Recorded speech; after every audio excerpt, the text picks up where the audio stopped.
The following presentation includes a very salty host that is broken by the poor quality of play of his team. Any awkward pauses or extended periods of silence are not technical problems, but symptoms of frustration or meant for dramatic effect.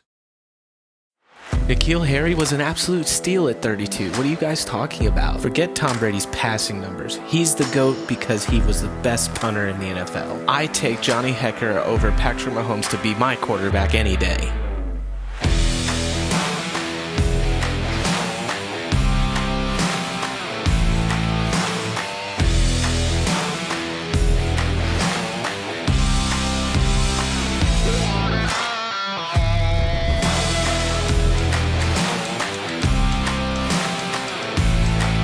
Welcome to the No Punt Intended Sportscast with your host, Parody07. All right, well. Let's hear it, man. Let's hear it. Get it off the chest. Let's get the good. Let's get the good. So the good, the bad, and the coaching. I should say the good, the bad, and the bad coaching. So the good. I like the way you put it, LB. You can't really say anything good about the team as a whole and execution and all that, but you can call out players. Yeah. Christian Gonzalez is going to be a fantastic corner, and he's making a case for Defensive Player of the Year.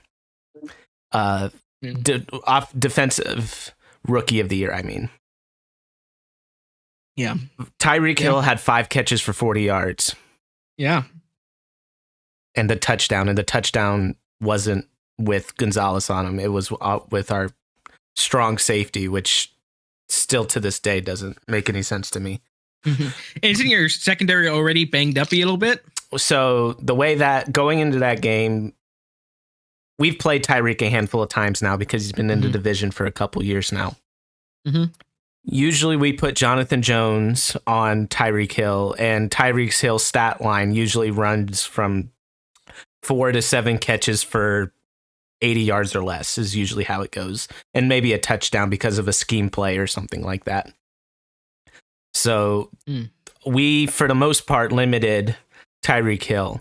But the problem was going into this game, Jonathan Jones had an ankle injury. And if you're trying to keep up with the cheetah, having an ankle injury is probably the worst possible injury you could have. So he didn't play at all. We have a smaller version of Jonathan Jones and our player Marcus Jones. And Marcus Jones was given a similar role with safety help and those sort of thing. And by the way, Jonathan Jones usually has some sort of safety help or bracket coverage or something like that. They don't just put him on an island. He's not that kind of corner. Okay. So they put Marcus Jones out there and he was doing an okay job. And then he got lit up twice. And they had to take him out of the game, and now Marcus Jones is on IR as of yesterday. So not because they wanted to, but by necessity, they put our first-round rookie, Christian Gonzalez, on Tyreek Hill, and he limited him to, while he was covering him, I think 3 catches. And Tua got picked, and it was on a deep ball to Tyreek, and Christian Gonzalez came over. He was playing half and back half, and he came over and picked off, guess what, an underthrown ball from Tua Tagovailoa. But that's your MVP for sure, no doubt in my mind. Tua for MVP because he underthrows Tyreek Hill. Of course, that makes sense. But I'm not salty. So that's good on defense. Good on offense, Mac Jones. Mac Jones is the least of our problems. Everybody's going to talk about how bad Mac Jones has been, how he's not come through for us and all this other stuff.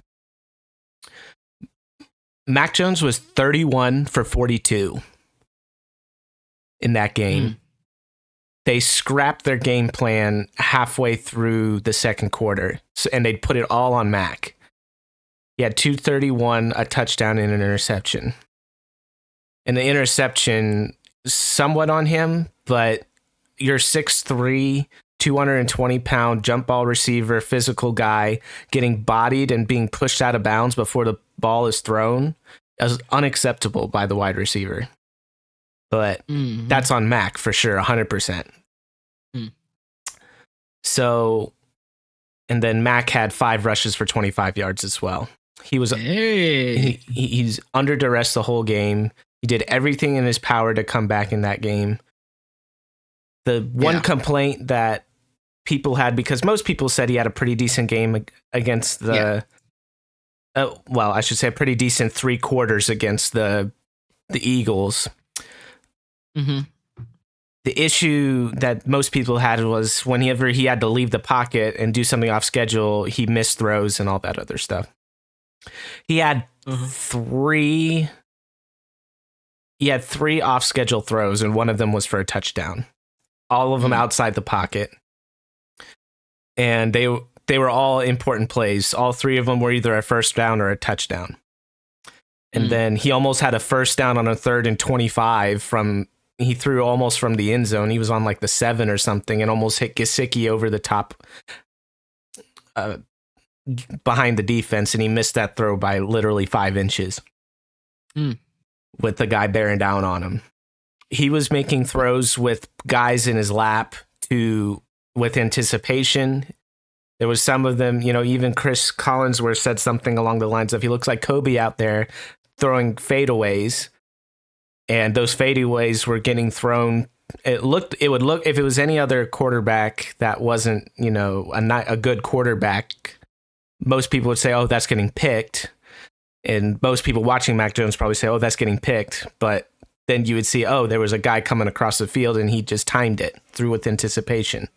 And he did that all game long. 31 for 42. I don't know what the percentage of it is, but I think that's pushing 70%. Yeah. But Mac Jones is the problem. It's not because we don't have weapons, and it's not because of other things. What? You guys got Juju Smith-Schuster. I don't want to hear it. I don't want to hear it. Juju Sanu. Yeah. All right, so the bad, the offensive line.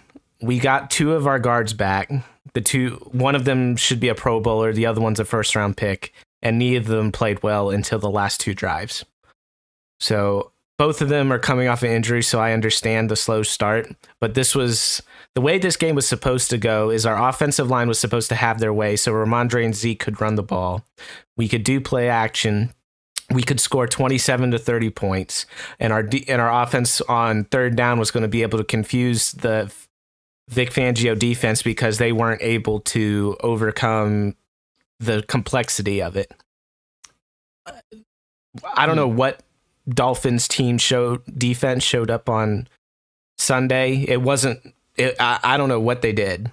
Like they pulled back from the 1970s perfect team or something, and they just showed up and were absolute studs. I mean, Van Ginkel. Nobody's ever heard of Van Ginkel. I only know who Van Ginkel is because my creative player on Madden ended up getting drafted by the Dolphins. So whenever we were on defense, that happened to be the guy that they automatically put me on. That's the only reason I knew who Van Ginkel was. And he looked like Aaron Donald out there just destroying our right tackle. Yep. That offensive line needs to get its act together. Trent Brown was under concussion protocol, so we had Vidarian Lowe on the left side, who didn't play terrible, but he didn't play well either.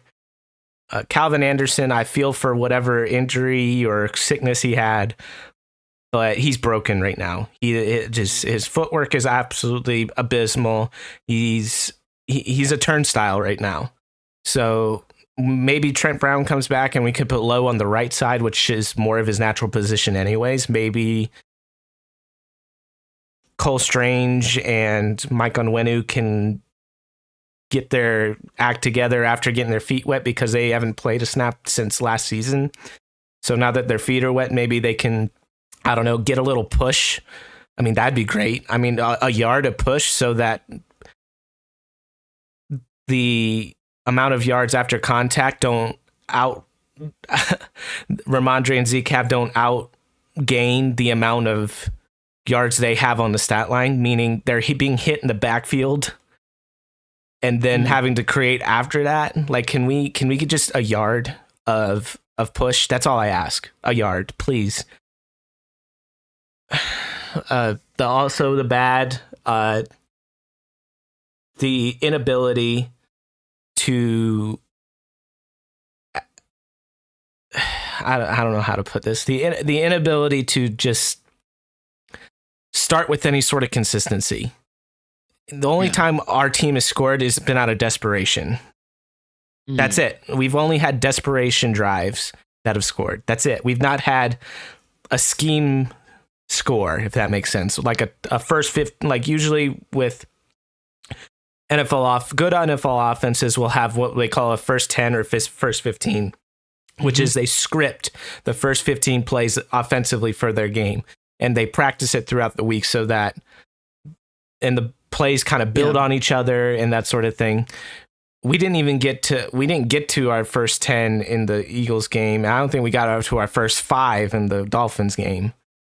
And just totally threw all of our game plan out the window and just went no huddle and quick game because Mac was under fire. So that's unacceptable. Obviously the bad of the injuries. I mean, that's nobody's fault, but the bad of the injuries have obviously been a bad deal. That's very interesting. Like the comment on you only score touchdowns out of desperation, because that's basically the exact opposite of the Denver Broncos. Right. The Denver Broncos only do good when it's scripted, but if they need a touchdown, they can't have it. Don't do it. Like, have you seen the numbers on like the difference between like Wilson's numbers in the first half and the second half in games? No, I don't watch the Denver Broncos willingly. I mean, I haven't watched them either, but I was listening to some sports talk about them. I think this might just be the last game. Is that Wilson is 23 of 27 for 177 yards and 2 touchdowns in the first half. But in the second half, he's 18 of 32 with 308 yards with 1 touchdown, 1 interception, because that was a Hail Mary. That didn't mean anything. 7 sacks. The Broncos score, like the statistics, score 4.3 points per possession before halftime, but 1.6 points per possession after halftime. Yeah. Like it's night and day.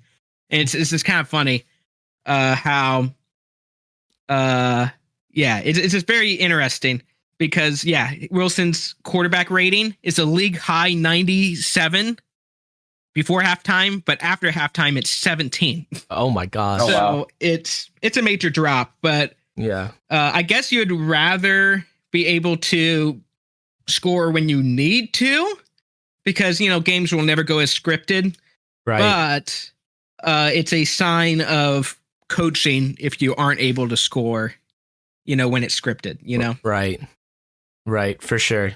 Yeah, I almost would rather the scheme things, because then at the very least, then I have faith in the offensive coordinator and the offensive staff scheming up good plays for us. I saw it last week, with the Eagles. I definitely saw scheme plays that worked and got people open. I didn't see any of that in the Dolphins. It didn't look good. I mean, it's different window dressing and stuff. And this is getting into the coaching a little bit, but I hate to say it. Some of it looked like last year. I hate to say it. It looked like the Matty P offense. And there was a little part of me that actually missed the Matty P offense, because at the very least we're throwing bombs down the field and throwing jump balls up to Devontae Parker and that sort of thing. But I mean, trust me, I'd much rather have Bill O'Brien, because he'll figure it out somehow. Yeah. But it's not a good start. Not a good start. Yeah. Obviously, the other bad is their turnovers. They just can't happen. They just can't happen. Now I understand. We are very pro Demario Douglas on this pod. Very pro Demario Douglas. Turned him the steal of the draft. And New England media is in shambles right now, grilling Bill Belichick for benching him after the after the fumble. And they did it during the live broadcast too. Yeah. The thing about it, Bill Belichick has done this to other players too. The most recent player that I can think of is Ramondre Stevenson, and he missed 6 games. And the only reason he came in was because of injuries. Wow. It's a little bit different with running backs, especially when at the time we had Damian Harris, and I think we had one other guy. I'm blanking on who we had, but we had 3 bona fide running backs to work with. Yeah. We don't have a replacement for what Demario Douglas brings. Again, and where I'm talking about the coaching now, even though it all sounds bad because it is. Here's the problem. The problem is Bill Belichick has chosen principle over his players. That's the problem. The problem is he's chosen to stick to his principles rather than trusting his players to make plays, which is what he picked them or is paying them to do. Well, what is the principle in this circumstance? The principle is if you're a rookie and you fumble the ball, you get put in the doghouse to be learned a lesson. Which, I mean, for me, I just personally don't understand that principle because, maybe because, again, you're the one who knows the Patriots. Right. So you probably see it and know it better than I do. Right. But I just don't know how that helps a whole lot. What it is in his head, in his head, what he is he's putting the more consistent, the way that Bill Belichick prefer. I mean, obviously he'd love his offense to score 40 points a game, but the way he envisions a good offense is an offense that doesn't make mistakes or self-implode on itself. Yeah. So he wants to put not necessarily at least from what he said, based on his actions last game, he would prefer players that are less talented and that are with more consistency to not make a mistake versus more talented, more explosive, faster, better players that have that are more likely to make a mistake via a turnover. And if Demario Douglas was a player that was prone to that and had a history of that, then I would understand giving him a short leash. But that's not the kind of player he is. I can think of one lost fumble during his college career. I can think of just one. And after the game, the press conference, Belichick was asked about it, and he said, "Well, we played all our skill players." Because Demario Douglas, because Marcus Jones was out, was doing an infinitely more difficult job in returning punts. He trusted him to do that, but not to catch the ball on offense. And then the next, then they pressed further. They said, well, after the fumble, Demario Douglas didn't have an offensive snap. And he said, well, we had production on offense. Really, Bill? You had production on offense? Really? Yeah. 17 points is production on offense? How involved, because everyone knows Bill Belichick as the defensive guy. Does he do really anything on the offensive side except personnel, I guess? Well, last year he was way more involved because he had to be, because the offense was just such a mess. Yeah. We hired Bill O'Brien so that Bill Belichick wouldn't have to touch the offense. But he makes those decisions to bench players and that sort of thing. And if you listen to some, even when Josh McDaniels was there, every once in a while would say, hey, I want to run here. Yeah. Okay. And it's just when he gets a feeling about something, the offensive coordinator has the flexibility to make a call on what type of run they want. But usually the offensive coordinator and Bill are in sync on kind of what the plan is and what they're doing. So a lot of times when Bill said that he wanted to run, the offensive coordinator would have ran the ball anyways. Bill O'Brien then came on the media a couple days after the game, and somebody asked him about Demario, and he said all the good things about Demario. We love Pop. He's a dynamic player. We love it when he's on the field. but after his fumble, he was not a part of any of the packages that we called. So you're telling me that running orbit motion to Juju Smith-Schuster was part of your plan? Is that what you're telling me, Bill O'Brien? No, I'm sorry. You're not. The two players that you run that with are Marcus Jones and Demario Douglas. And guess what? One was hurt and the other he benched willingly. Okay. And one other gripe with the coaching. I'm sorry, but playing prevent defense with the amount of good players you have on defense against Tyreek Hill and Jalen Waddle is a punt to me. It's an absolute punt. Everybody was oohing and ahhing about this like umbrella 3 safety crap that they pulled. And I don't mind it being sprinkled in, on like 2nd and long, 3rd and 10, 3rd and 8, something like that. Whenever you feel like there could be a shot play coming, especially if you disguise it and then turn into that.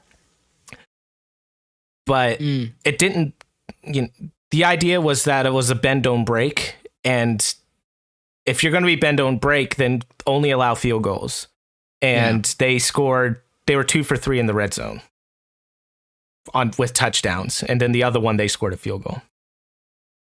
Wow. So the only good coaching thing that happened was that block field goal. But the only reason that happened, and people don't realize, is the holder had a tell. And the only reason they knew the tell was because the holder punted and held for the New England Patriots for 5 years. So, or 4 years or whatever it was. So they had the tell, and they had Brendan Schooler, who's nobody knows who he is, but he's got long flowing hair. He's the Clay Matthews of special teams, and he's a beast. He'll never play a snap on defense or on offense, but hey, we're happy to have him because Bill Belichick loves giving roster spots to players that are only good for 2 plays. But it was there's going to be other teams that try it unless they have a tell like New England had. It's not going to work, but it'll be cool to see the special teams coordinators across the league and in college try to run something similar and probably not do it near as well as that one worked out. But I have a little thing here I want to share with you guys. So right after, Matthew Judon was the last player after the game to give his thoughts and answer questions and that sort of thing. And, David Andrews went up there. He's one of the team captains. Hunter Henry went up there as one of the team captains. Mac Jones talked. Dietrich Wise talked. He's one of our defensive linemen. And then Matthew Judon went up. And a lot of like 0-2 questions and, do you guys feel like you're close or whatever? And Matt Judon went up, and before even taking a question, he went up, he said, I have something to say. And basically, in so many words, he said, we're not a bad team. He said, we're not a bad team. He said, we're a team that's close, that we've made mistakes. We've had slow starts. Once we get our act together, we're going to be a good team. I've got a little clip here from I believe it was the 2015 or 16 AFC Championship game. It's the Steelers versus the New England Patriots.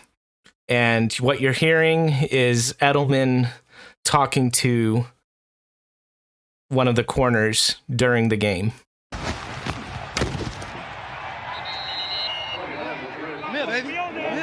The fact that you got to talk about it means you're not. So the corner says, I'm here, as if to say, look, I'm here to cover you. I'm here to get in your grill. And then Julian Edelman says, the fact that you have to say it means that you're not. I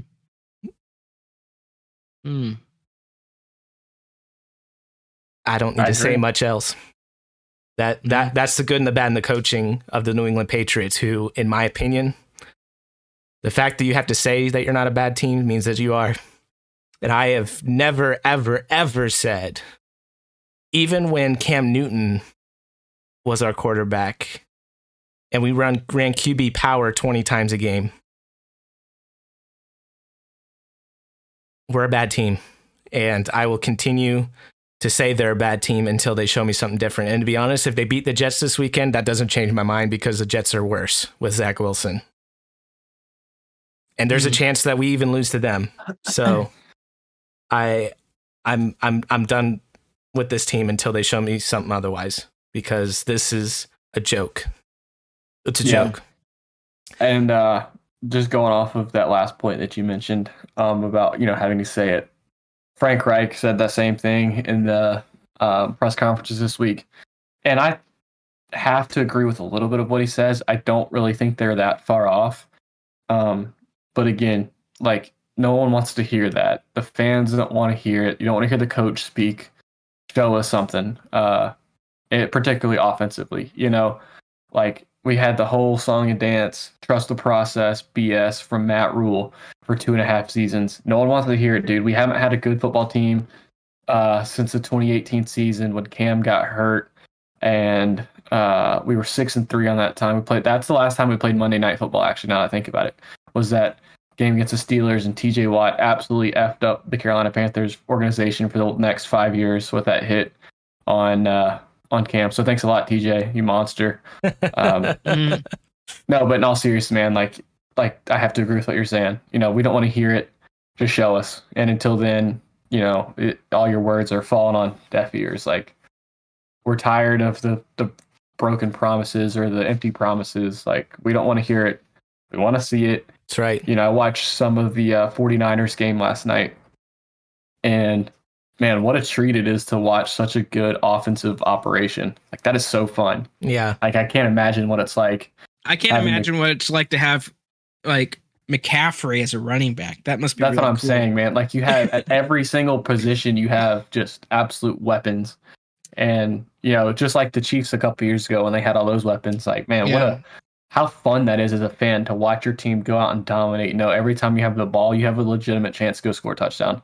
With Carolina, man, it's night and day. And just to your point, like, we're tired of hearing it, man. Just go show us. Yeah, I agree. Well,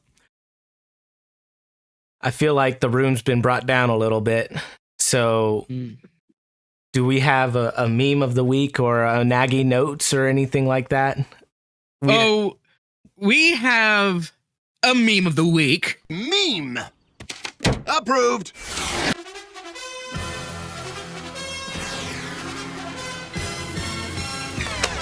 Now, everyone loves Jordan Love. I love me some Jordan Love. Whatever you say. He's looks like he could be the next Peyton Manning. Oh my gosh. Based off of footage I've watched. Okay. I'm especially impressed by his running ability.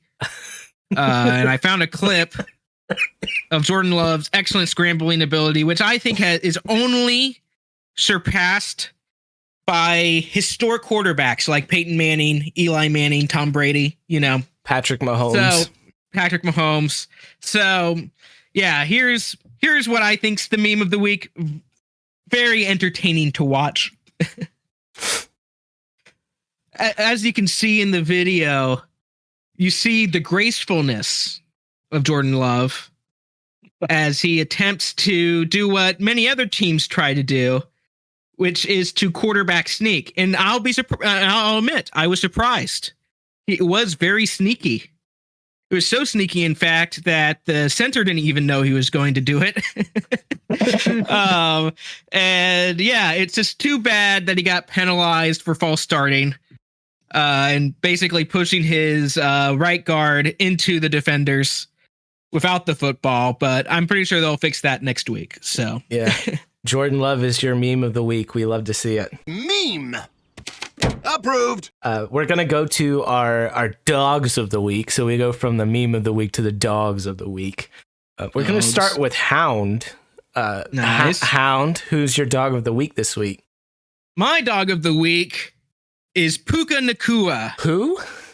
Puka Nacua. Okay. He's going to be one of those players where you have to say both his first name and his last name. Like the Ohio State University. It's the Puka Ohio Nacua. State.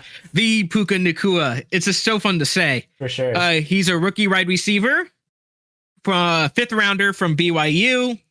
He's on the Los Angeles Rams. And he, let me tell you, has been having an excellent start of his career. In week 1, he had 10 catches for 119 yards.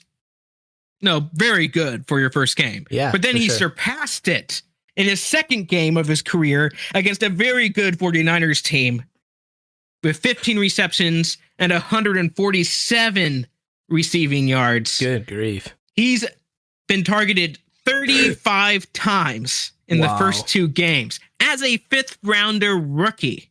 He has 10 more targets than Justin Jefferson has this season and 11 more than Tyreek Hill. Shout out, man. Shout out to the young receivers. Yeah, and he's breaking records. He has the most receptions by any rookie in the first 2 games of their career.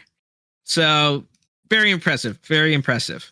Puka Nacua. Nice. Dog. Very nice. Love to see it. Love to see it. And when old I'm blanking on his name. Oh my gosh. Cooper Kupp. Yeah, when he comes back, that offense might have a little something cooking. I know, yeah. That's gonna be a scary team. It could potentially be. Okay. LB, who's your dog of the week? I'm going Kirk Cousins, even though they lost. I think he played really well. And especially against that Eagles defense, I think that's a really good defense. So Kirk went, 31 of 44, 364 yards and 4 touchdowns in a 34-28 loss. But doing that on the road in Philly on primetime, everybody's always hating on Kirk not showing up in primetime games. Well, if that's not showing up in primetime, I don't know what is. Right. And again, everybody's always hating on Kirk. He can't win. Well, look at his stats. You're giving up 34 points on defense. I think that Vikings defense is awful. So, unfortunately, that shouldn't fall on Kirk's shoulders. I agree. Yeah, I think Kirk is just going to continue to ball out this year.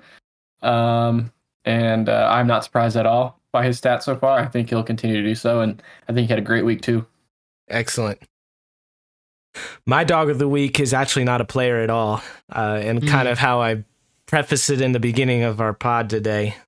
I've got Mike McDaniel as the dog of the week.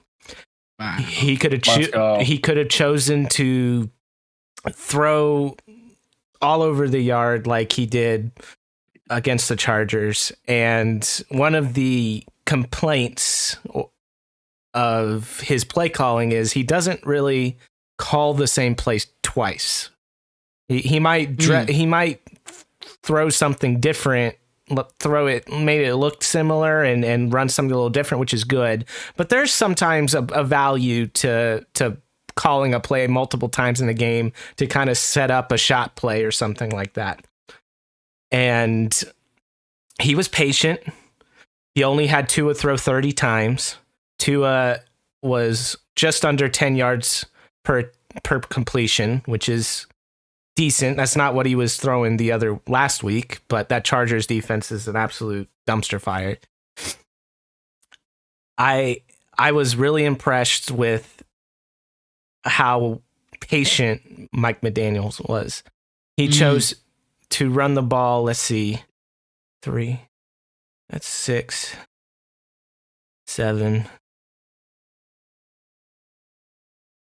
8. So that's 26 times. Ooh. With a pass first offense. Wow. Raheem Mostert had 18 attempts for 121 yards and 2 touchdowns.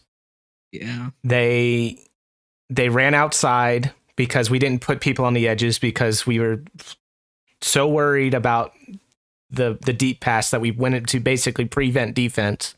And he chose to run curl flat and slant flat for the entire game. And Tua was able to get the ball out in less than 2.5 seconds, which even though their offensive line is not very good and our pass rush is, he didn't hold the ball. He wasn't able to hold the ball for very long because he was able to get underneath stuff open the entire time. And outside of the one shot play to Tyreek Hill that ended in an interception, he called a near perfect game.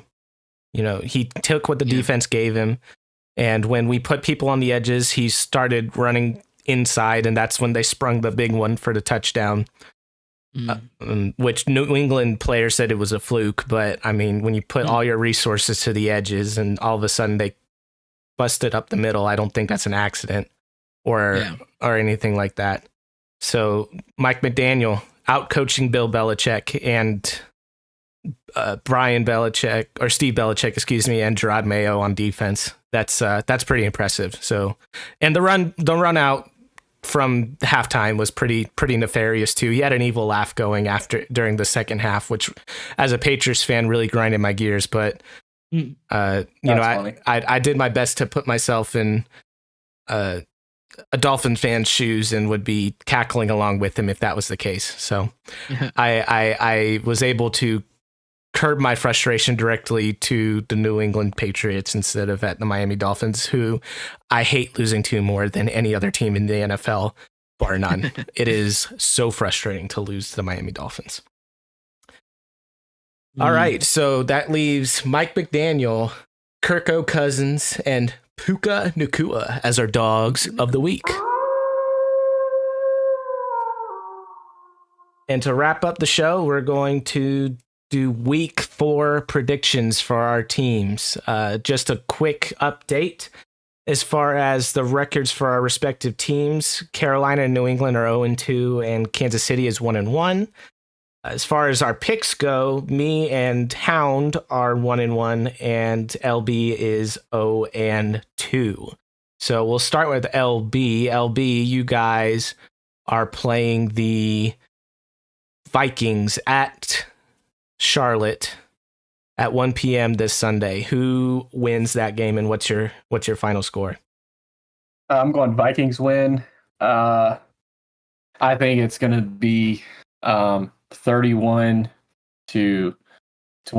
Vikings. Okay. Gotcha. Let me make sure I write that correctly. 31-20 Vikings win over Carolina in Carolina. Okay. Correct. And just a reminder for this week, Seattle versus Carolina, you have them losing 35-17. So they're going to be 0-4 if you're correct. Yikes. So that leaves Hound, where your you have Kansas City beating the brakes off the Bears this weekend, 43-9, but then they play the Jets, who could be 2-1 going in to that game. So what's going on with that? So I have the Chiefs winning it, 23-10. I don't think it's particularly going to be a high scoring game because that Jets defense is still pretty good. Right.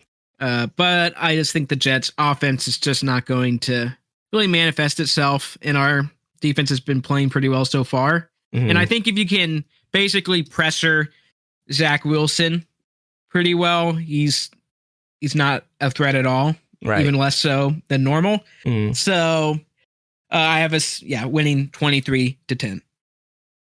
Excellent. So that would put you guys at 3-1, 4 games into the season. Mm-hmm. Excellent. Okay. And as a reminder, even though part of me wants to take a mulligan and have the Jets winning this weekend, I got Pats 20-10 over the Jets this weekend. And we are playing the Cowboys week 4. And that's a 4:25 game, and that's in Dallas. I have the Patriots losing. How bad? 43-6. Oh, wow. 0 offensive touchdowns. We have a defensive touchdown late in the game, and we miss the extra point. That's now here. That's how it's going to go. Here's my question: will there be more defensive scoring in that game than offensive scoring? It might be total. There might be. I don't know that offense for the Cowboys. Even though Mike McCarthy is the one running the ship down there now, it seems to have righted itself a little bit. So, to be fair, they had a lot of offensive production against the Jets, but none of it was really deep shots. It was just taking what the defense gave them. And if New England pulls that umbrella coverage again, we're not going to beat anybody. So that's 43-6. Patriots lose. I don't believe in this team anymore, and it's up to them to prove me wrong.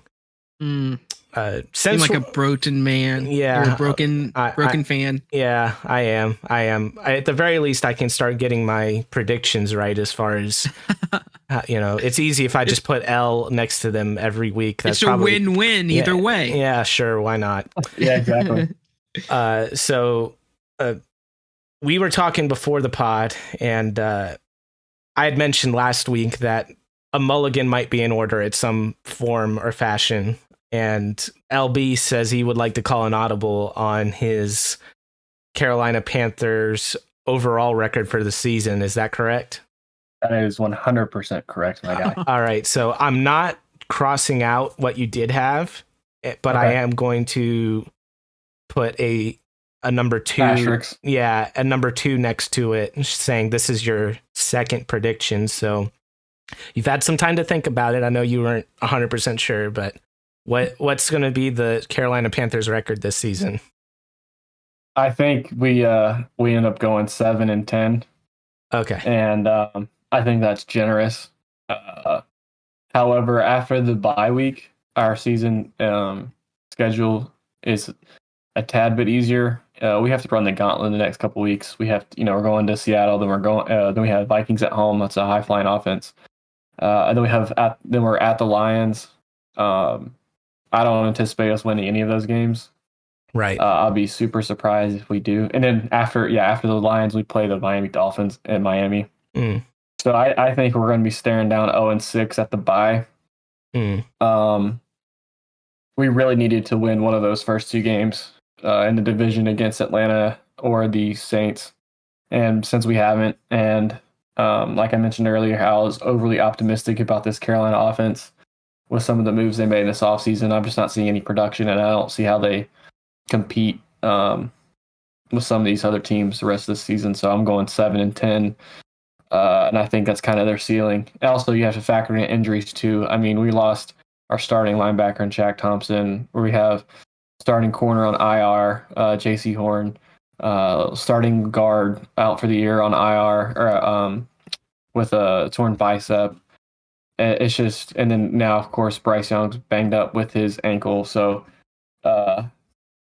obviously, you can foresee some injuries taking place in your season, but I was not expecting this many, this severe, this early. And I think we're behind the 8 ball. I'm not giving up hope on them. I still think they can make good strides and everything like that, and they can progress as a team. But yeah, man, I gotta be more realistic and not as optimistic as I was going into this season. And I think 7-10 is kind of their ceiling.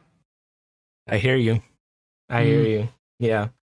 Well, thank you guys for the coming to the funeral today of the Panthers and the Patriots seasons.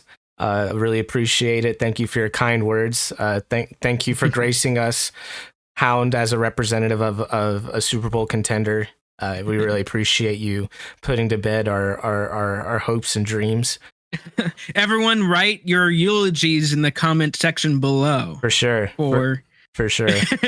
And I haven't thought of anything particular yet, but there needs to be either a view or a like goal in the near future. And we'll throw some ideas around because we'll do one of these live or something like that for you all to join us live and ask us, do a Q&A type of thing. Maybe that will make that the goal.